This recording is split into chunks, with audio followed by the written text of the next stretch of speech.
Hello, everybody. It is Sunday, December the 8th, 2024.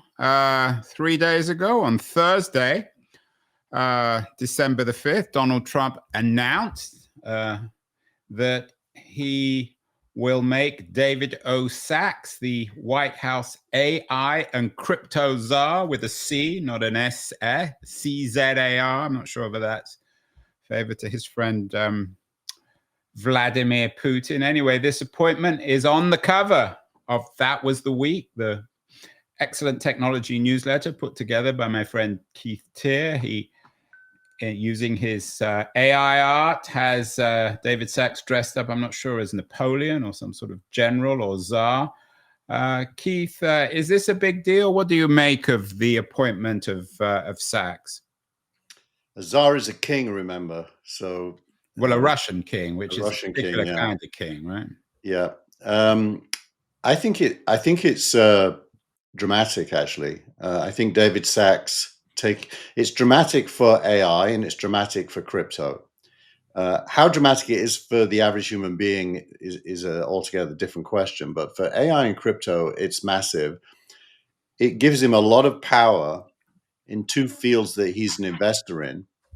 And, there is an argument that says he's conflicted, but I would take the other side of that and say he's knowledgeable.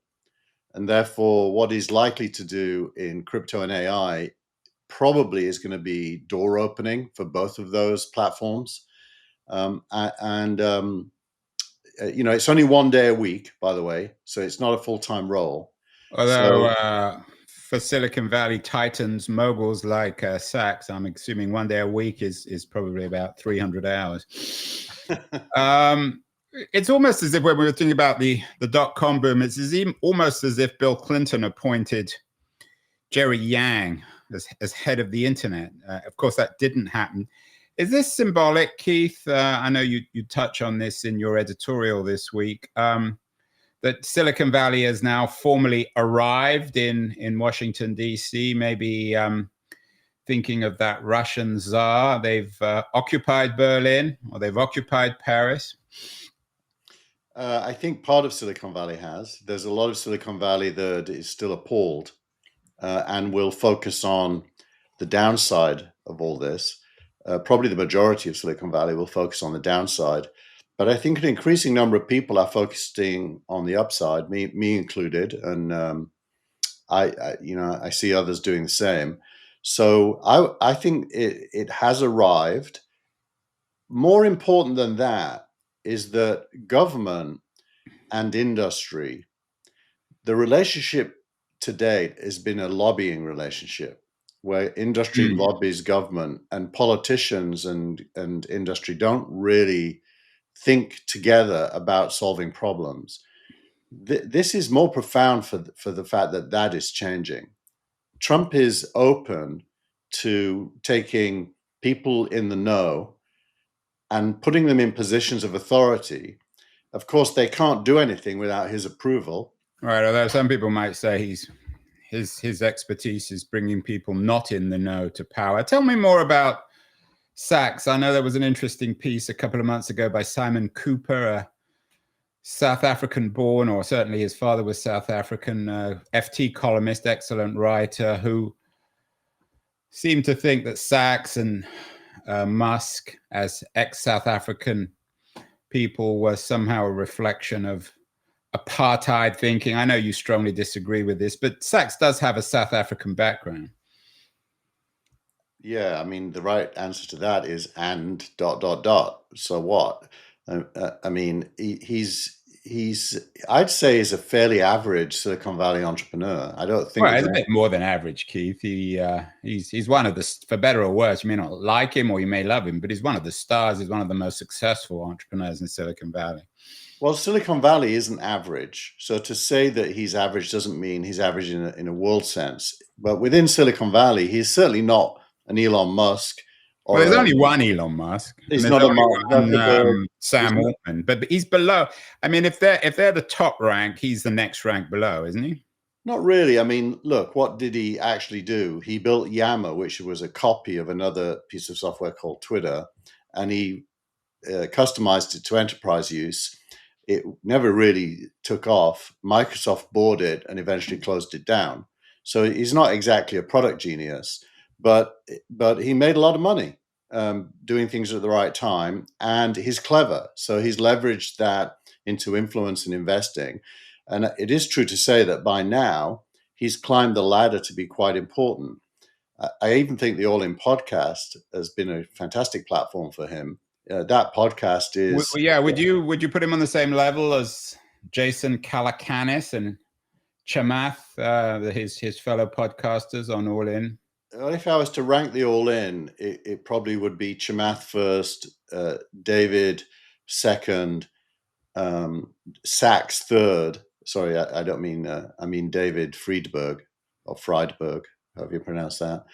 David Sachs third, and Jason, who's really doesn't even claim to be in that group. He's more of a compare, a very good one as well, at the bottom. So, you know, I want to say this just because what Sachs has achieved doesn't require crazy success. He's achieved it through deliberative work, hard work, modest success transformed into great success when he became an investor. And he's just I think he's a regular guy in Silicon Valley. Well, how does he compare with Andreessen? I mean, Andreessen Not seems even to close. be celebrating this appointment.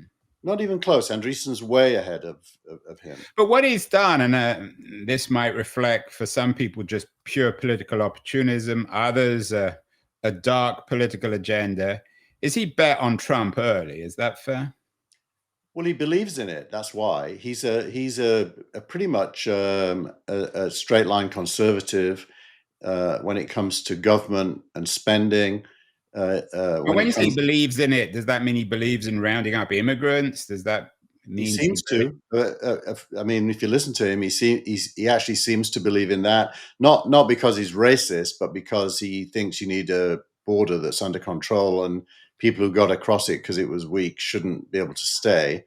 So he's not exactly racist as much as he is operational and about it. So he's not like a fascist or even a right-wing racist, but he is a believer in borders. Yeah, well, you can be a believer in borders and be a progressive. In your editorial, Keith, you and we're going to get to the Henry Farrell piece, a political scientist who analyzes what he believes is the shift in Silicon Valley to the right. But you say that Musk and Sachs are not on the right wing. Now, let's leave Musk out of it because we're talking this week about Sachs. We always talk about Musk. I'm quoting you here. You say, they believe in progress and see capitalism as capable of delivering if it is freed from regulatory straitjacket. I mean, even if that's true, and some people would argue, that makes them right wing. I mean, you just use these terms to suit yourself. Well, I define, firstly, as you know, I don't really like the labels left and right wing. So I was probably, yeah, but you're using a bit, fine, but you're using it in the editorial. I am, yeah. So, and I'm probably wrong to have done that based on who I am, but I did it anyway. You might be right, Keith. My measure, if those labels were to survive, my measure is all to do with humanism. That is to say, what is the best outcome for human beings? And I don't think anyone who cares about that can be labeled right wing. Now, you can disagree about their journey, their pathway, their plans, their manifesto, or whatever. But if their goal is humanistic, they're not right wing. And humanism is some vague concept. Everyone claims to be a humanist, except a few Marxist French philosophers. I mean, who isn't a humanist? What I mean by humanism is that you want the rising tide to lift all boats, and you don't want the concentration of wealth in a few hands. And you probably see a post-capitalist future driven by AI and automation, but right now that requires capitalism. So would you don't mention Reid Hoffman in this, and there've been a lot of pieces about the money from Silicon Valley going to Harris. Is there any, in your mind, ideological distinction between a Reid Hoffman or a Chris Sacca and a David Sachs? The main difference is the how to get there, not where we're going. So I do think there are differences about how to get there. I was watching Meet the Press this morning, and Trump was interviewed and talking about health. And it occurred to me that he should actually recruit Mark Cuban and Reid Hoffman into his group, because they would contribute something, especially Cuban on health, where Trump's goal is better health delivered more cheaply, which is exactly Cuban's goal. Although I'm not sure Cuban or Hoffman would particularly want to work with JFK Jr., but that's another story. That might be an interesting... It would depend on what influence they had. I mean, I don't think Reid would say no to influence if it was real. So I think the question is it real? And maybe this is a first for this podcast, Andrew, but let's propose it. Bring in Cuban and Hoffman inside the tent and give them some authority. Yeah, I mean, the last thing I read about Hoffman is he was considering leaving the country because he feared retribution. It'll be interesting to see which side of Donald Trump we see, whether it's the revengeful side or the more creative side. It's still way too early to tell. He did, back, sorry, Andrew, just for what it's worth, he did commit this morning on the record to not seek retribution. The exact phrase was, being successful will be the best retribution. Yeah, we will see, Keith. But let's talk about this shift to the right. One of the links you have is Mark Andreessen suggesting that, and I'm quoting him here, big tech spent a decade doing everything possible to be the best conceivable progressive ally. They got treated with utter contempt, pounded daily, crucified in return. He's using some Christian language there.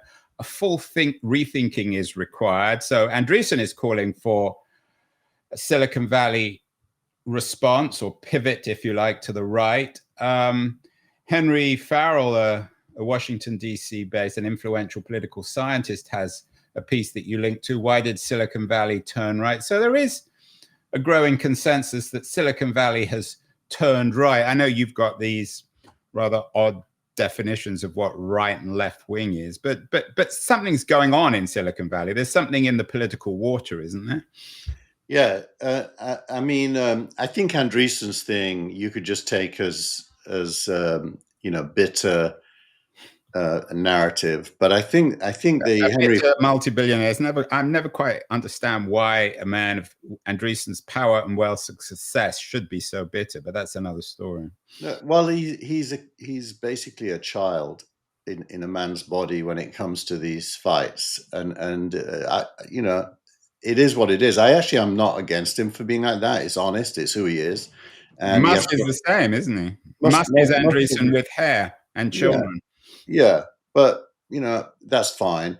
But Farrell's a bit different, and what Farrell does is he questions the default narrative, which is that the Valley is reacting against the Democratic Party for being so anti-tech, and he says that something more profound is going on. Yeah, he talks about the end of what he calls, and I'm not sure if this is his term, the Silicon Valley consensus. Yeah, and you do see that. I mean, it's hard in these moments to understand what the future might look like, but the present contains, backward-looking romantics who yearn for a Silicon Valley as it was. I'm a bit one of those. I kind of look back to when I first came here, and I kind of feel good about it, and it feels less certain now. And there's those who look forward to a much more influential, operational, execution-driven. Andreessen's American Dynamism is a good example of that thinking. So in the present, there's a bit of a fight between backward-looking and forward-looking views, and the forward-looking ones are characterized as right-wing. I don't think they are right-wing, but that's how they're characterized. And I think a political framing anyway is wrong. I think it's more of a technical so for framing. You then, coming back to this term right wing, it's a term for you that's bad, and you seem to think that anyone who believes in progress is good. So what is give me an example of someone who's right wing. I would characterize, well, firstly, I don't like the label, so it's hard for me to answer. Okay, but let's pretend I do. I associate right wing with wanting to freeze privilege and protect it. And there are, and this is not a political show, but there are a lot of people who argue that Silicon Valley has arrived in Washington, D.C., Musk, Sachs, Andreessen, and they will use the Trump regime to simply amass more economic power, protect their own privilege, their own monopolies. I mean, that is a credible argument, Keith, isn't it? It may not be right, but there is some evidence for that.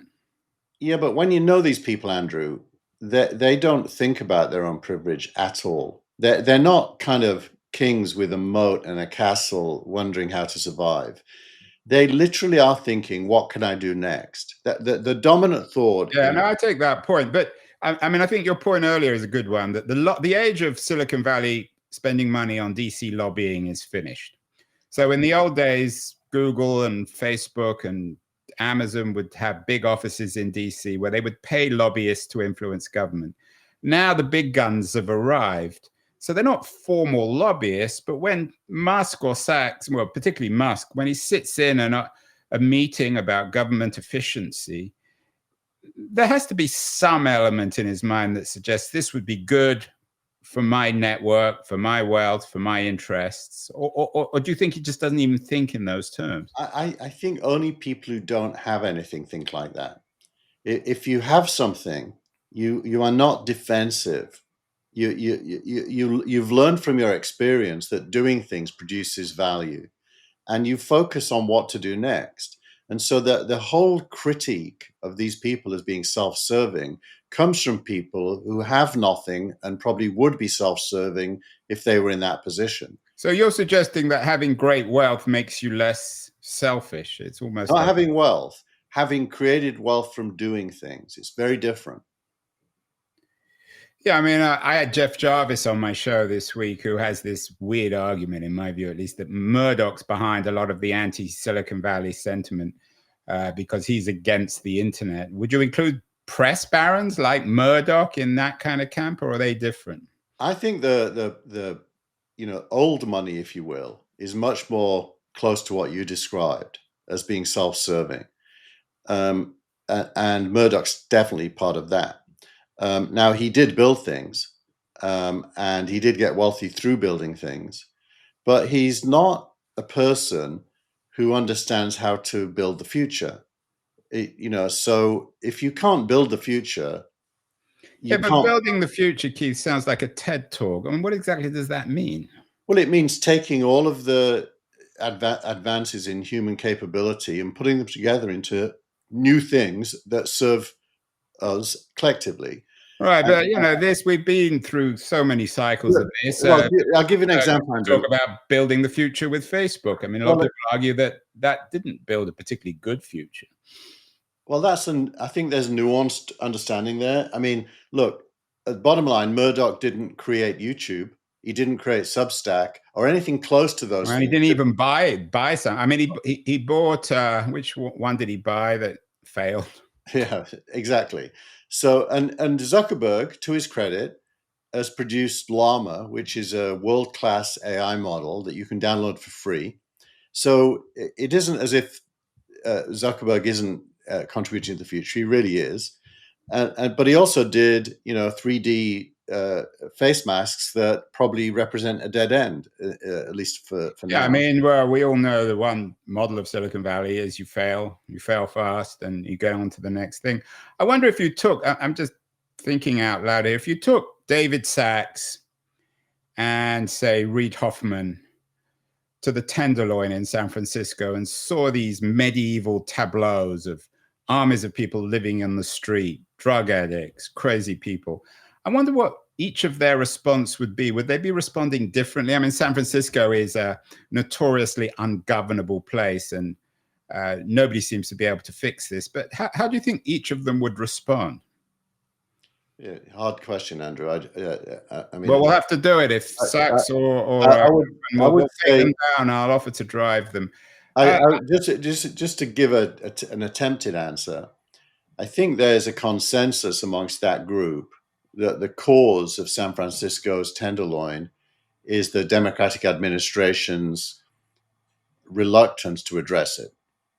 And so they'd probably start with policies and politics, not the consequence, but the cause. I actually think that's a mistake. I think the cause is even deeper than that, which is to do with where America is at. And to change that, you need to turn around America's fortunes. But I think San Francisco has both local causes, but there are also macro causes.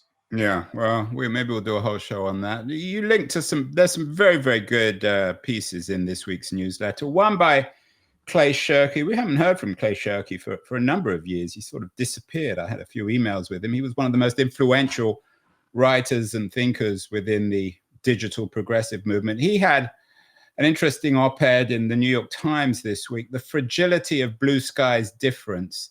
And I'm quoting him here. He said, liberals moving away from X are giving up on the 20th century ideal of a public square. Are progressives falling into the nostalgia trap? I mean, Clay is a progressive, but a very smart one.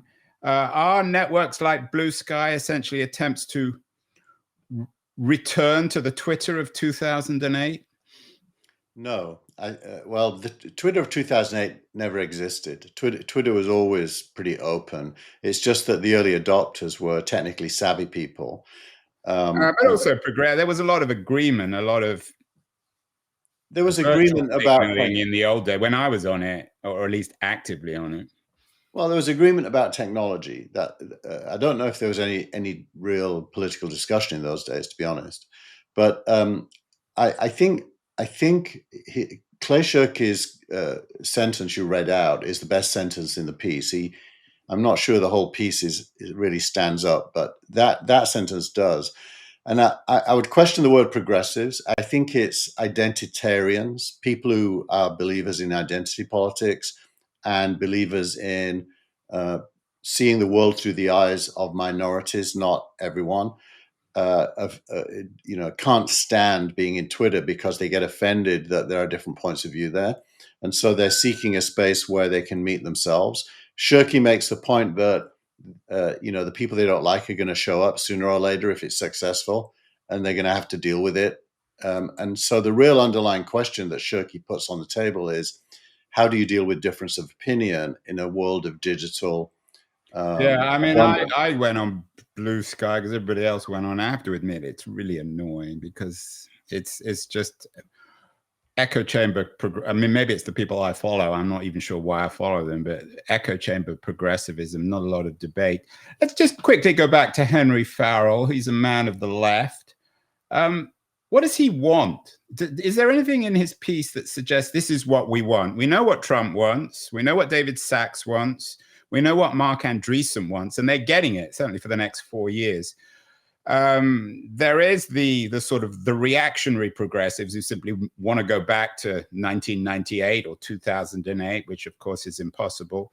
Farrell seems a little more intelligent. Is there anything constructive in his argument about what progressives should embrace in this new world? I don't think there's anything as precise as a list of things, but there is a kind of a reading between the lines narrative, which is roughly that Democrats need to re-embrace the neoliberal stance, he describes it, on markets and trade. And they need to understand the new intellectual frameworks for thinking about the world and America's place in it, and the role of technology in shaping that in a positive narrative, not a negative one. So there's implied reading between the line stuff. But in other words, he's not really saying, because he doesn't know. I mean, we're living in, and that's, to me, the Trump narrative's interesting, of course. But what's really interesting is that the left or progressive, they don't seem to understand the dramatic historical moment we're in. One of your other links is from somebody called Mark Daly. I'd never heard of him. I actually subscribed after the link to his Substack, in which he asks, he's a university person, what if intelligence were free? And he imagines the end of intelligence, what he calls this post-anthropocentric intelligence paradigm. Now, maybe it's an exaggeration, but there's some truth to that in the AI age. Maybe it's a Yeah. post-work world, but progressives don't. They simply want to just simply avoid it and go back to the cheerful certainties of Kamala Harris. Yeah, it's a very good piece. It mirrors a previous conversation we had, Andrew, about when we talked about specialisms being taken care of by AI and generalists being more and more important. In a way, he's mirroring the same thing. He's basically saying that, and his focus is education, that higher education, university education, will be commoditized by AI. Whether the actual degree will be commoditized is more of a business question, but the process of learning will be commoditized, and therefore professors and seminars and lectures will decline in value. And, question mark, what does that mean? And I'm quoting him here, all these, when he says, prestigious fellowships, methodological mastery, even the PhD itself become risks. And it's in this age where so many people are skeptical of expertise. So there's these weird historical forces going on. On the one hand, there's this reaction against expertise. On the other hand, there's this technology which undermines expertise. And it's no coincidence that perhaps the two frontline sectors that are going to be decimated by this at first are healthcare and academia, which are the most vulnerable, but also speak to the old regime. This is the week, of course, where somebody assassinated one of the senior executives at a healthcare insurance company in New York, and there was considerable glee and delight on the internet. Yeah, that was kind of disgusting, I thought. But interesting as well, Keith. And interesting to our times. Yeah, agreed. Look, I wouldn't use the word decimated, Andrew, the way you did. I would say that's an open question. It could be the right word. I hope the right word is modernized and reinvented or reimagined, because that's certainly possible. Decimated is what happens in the absence of imagination, where you're just seeking to save costs, and that I do think is Elon Musk's weak blind spot. Is he's more focused on saving money than he is on reimagining and reinventing. But I hope that's wrong. I hope his tech genes kick in and he reimagines and reinvents. And so as I put my finger on the pulse every week and see which way the wind is blowing, I'm looking for signs of modernization, reimagination. And that essay about intelligence certainly contributes towards that, if read in the right way. It could be read in a completely different way as well. I agree. Yes, it's certainly not the last we hear of it. You've been very kind to make a keen-on interview always the interview of the week. This week I chose Mitchell Baker, who is the woman behind Mozilla. She's an Internet Hall of Famer. It's an interesting interview, although in a sense, in my view, at least a little bit depressing, because she is also part of an old world, and she doesn't seem to really have an answer to which way we go now. Another of the interviews that I didn't choose, which was also interesting, was with Stanford's Steve Blank, who's a thinker on military stuff. And you have a link to a piece he wrote, How to Flip the Script, Beat China and Russia, and Fix the Broken Department of Defense. For Blank, the Pentagon is like the universities and healthcare and needs to be fundamentally reformed. So that speaks of our radical moment, Keith, doesn't it? It does. And Steve Blank is a super clever guy. I didn't watch your interview. Maybe you can say something about what he said. But people need to watch. I'm not going to give it away. People watch. It was episode 2262, and I entitled it "Steve Blank on How to Hack the 21st Century." In an odd way, I mean, if I was going to be unkind to Mitchell Baker, hers was on how to hack the 20th century. So Blank is basically saying the Department of Defense has to allow civilians to control innovation in warfare, which is kind of interesting. He's basically saying that the permanent Secretariat of the Department of Defense and the political heads aren't capable of understanding what's possible. And that in order to succeed, they need to bring in civilians, like Palantir, one would guess, or the other guys, I've got their name, begin with A. Of course, there's Teare and another, I know you don't like this term, but most people describe them as very right-wing. Yeah, but that's another sign of this big overarching theme of government and industry working together. Well, that's the euphemism, but actually it's just as David Sachs has arrived in DC, it's Peter Thiel and the Palantir guys arriving in DC, arriving in the Pentagon and reshaping it. There's a book actually called Unit X, written by a couple of Silicon Valley-based technologists, which is on the FT shortlist of best business books of the year. I think it's going to win it. It's perfectly timed. It's a very good book about this experiment of creating what they call Unit X within the Pentagon that imports Silicon Valley thinking and technology into how run the Pentagon. But for some people, of course, Keith, this is really chilling. I mean, we rely or we trust government to make the right decisions. Do we want Teal or Musk or somebody else, Mark Andreessen, to be deciding whether or not we go to war? I don't think they'll be deciding, but I think they'll be contributing thinking to the question of how and what. Not whether to go to war, but how and what with. And you kind of want the minds that are most aware of current possibilities to be answering. The best and the brightest. I remember that term, Keith, from the 60s, Robert McNamara, and it was him and those kind of smart people, quote unquote, who dragged America into Vietnam. Well, look, I'm an unashamed globalist. I don't believe nation states should go to war, and I think the human race would be best served at a global level by figuring out the better use of resources. But I'm also aware that's an idealistic point of view that isn't likely to happen anytime soon. So then you want to make sure the backward-looking trends in the world don't succeed. Yeah, and in a way, it's been such an odd week.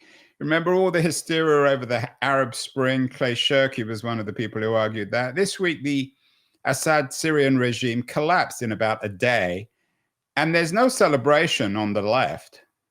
Zuckerberg isn't claiming victory. Nobody's claiming victory because no one knows what's going to happen next. So we're living in, and I'm usually a bit skeptical of saying these sorts of things, but we're living in particularly, and whether you call it exciting or turbulent times. Well, not to shock our audience, but, and I don't know enough, I'm dangerous in this area, but let's just say my uneducated, instinctive set of thoughts is that Assad is a little bit like a Saddam Hussein, that is to say, a Ba'athist, a secular leader. And the rebels, in quotes, which always you imagine when the word rebel is said, these are good people, better than the people they're replacing. But historically in the Middle East, the rebels have been backward-looking Muslim fundamentalists who, once they get in power, end up creating an even worse situation. I don't know about these rebels. I know nothing about them. But I would certainly want to ask the question, who are they? I'm not saying it could be much worse than Assad. And meanwhile, we've always been warned by the Biden administration of how, and by Trump, of the Iranians and the Russians and Hezbollah, but they don't seem to be able to even maintain the Assad regime. Anyway, this is not a politics. A startup of the week, Keith, and your old friend Elon Musk features here. Of course, his SpaceX is exhibit one in terms of how private organizations are replacing state organizations like NASA. xAI landed $6 billion of new cash to fuel the AI ambitions. Is xAI, is it an also ran here, or is it a real player in the AI race? I think it is. This will shock you, Andrew. And I say this having listened to this week's All In podcast that had two new members, one of whom was highly educated on what's going on at xAI. I think it may be ChatGPT's first genuine replacement. What Musk has done. You're the one who doesn't even believe it's conceivable to compete with OpenAI. You've been talking about it as a multi-trillion-dollar company. Well, nothing I'm saying now probably changes that, but it does mean there may be more than one. What XAI has done by buying 100,000 GPUs from NVIDIA is solved a problem no one else could solve. What happens is these things are neural networks, and what that means is every node has to talk to every other node. So if you have 100,000 nodes, each one has to talk to the other 99,900 in real time. And that's a massive networking communications problem. How do you link them together, and how do you get enough bandwidth that they can talk to each other in real time? Everyone thought it was impossible, and Musk did it in 90 days. No one knows how, apart from the insiders, but it seems like he's successful. And he's now stating that he's going to go to a million nodes, not 100,000. And if he does that, the ability of XAI will be far ahead, one assumes, assuming the scaling laws work, which they may or may not, far ahead of what ChatGPT can do. And everyone else apparently is scurrying around trying to figure out how he did it and whether they can copy it. And also in this context, this comes back to politics. You have a piece from Fortune, which is entitled by Sharon Goldman, OpenAI's Nightmare, What David Sacks's AIs Are and Elon Musk's Wingmen Could Mean for Altman's 157 billion startup. I'm guessing that Altman isn't particularly thrilled with the power of people, certainly Musk and Sacks. Yeah. What's Altman's doing on the Trump front, and how are they dealing with all this uncertainty? He did a one-word tweet afterwards saying congratulations to Sacks, which I assume means he's got to go and kiss some ass. I wouldn't want to kiss David Sacks's ass. I wouldn't want to kiss my own personal preference. Yeah, but anyway, I think it's going to be super hard for Sacks and Musk to pursue their personal gripes with OpenAI through these positions. Musk is pursuing it through the courts, though, aggressively, and he probably will continue. We do have a question from the audience, Andrew. Do you think that Anthropic is relevant in the AI race? Their AI. Well, that's a Keith Teare question. You seem to still be a little bullish on Anthropic. Yeah. This person says that their coding experience, writing code, seems to be the best. I told Andrew off screen earlier, I've spent the week building a CRM app for SignalRank using Cursor and Anthropic's 3.5 Sonnet model. And I built an entire CRM that normally would have taken 3 engineers a month.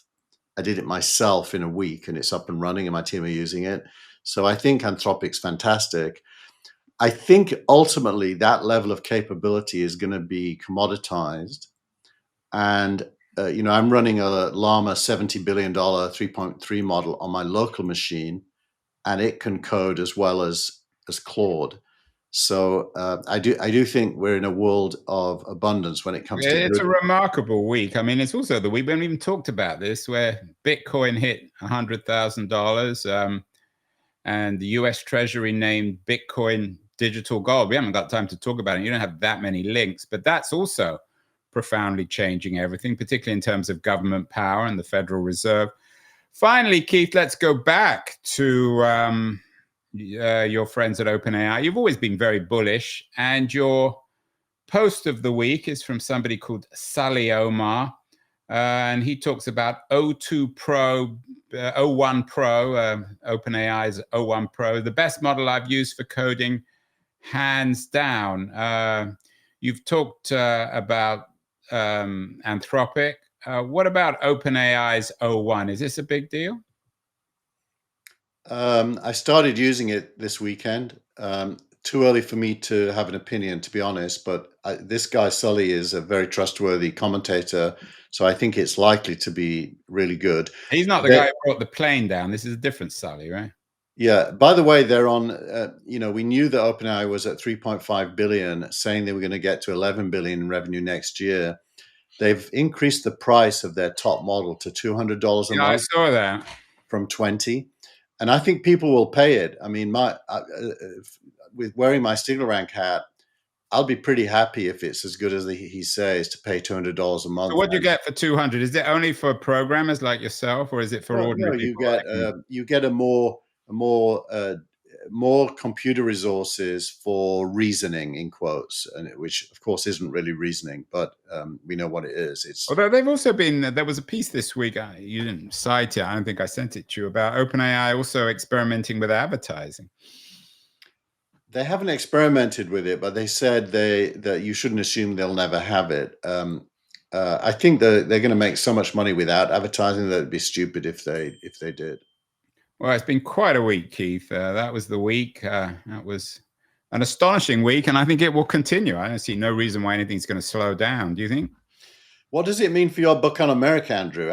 What's your framing in your head? That's exactly. I mean, I'm optimistic about America, but every week it changes. Every week, I don't want to seem as a supporter of Sachs or Musk, but certainly what they're doing is interesting. I mean, I think it has to be acknowledged, and that progressives need to come up with an alternative, which isn't just a reaction going back to strong government or the certainty of the 20th century, because that's just not going to work. Yep, agreed. Well, we will see, Keith. I expect more big news next week. Maybe the entire world economy will collapse. Maybe Bitcoin will go from $100,000 to $1. We will see. But much to discuss. Have a great week, Keith, and we will talk again next week. Bye, everyone.